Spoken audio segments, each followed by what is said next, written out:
আমি ইচ্ছা করলে কিন্তু আমিও ঘরে বসে থাকতে পারতাম, কিন্তু আমি পারছি না।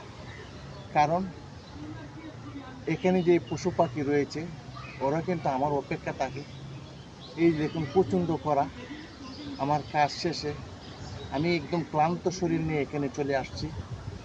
এখানে পানির মগগুলোতে আবার ঠান্ডা পানি দিচ্ছি। এখানে যে পাখিগুলো আছে এই পাখিগুলো যখন এই পানিগুলো খাবে, এইটা দেখে আমার যে মনের যে ক্লান্তি সেটা দূর হয়ে যাবে, মনের মাঝে একটা প্রশান্তি ফিরে পাবে। তো সকলেই আমার জন্য দোয়া করবেন, আমি যেন মৃত্যুর আগ পর্যন্ত এই মানবিক কাজগুলো করে যেতে পারি। সেটাই আপনাদের কাছে একমাত্র দোয়া হিসেবে চাই। আর আপনারাও আপনাদের জায়গা থেকে আশপাশে যেখানে পানি নেই সেখানে পানির ব্যবস্থা করে দিন।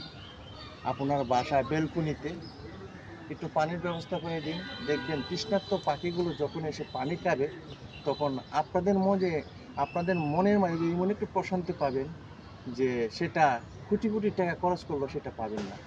তো যার যার অবস্থান থেকে মানবিক কাজে এগিয়ে আসুন। ধন্যবাদ সকলকে।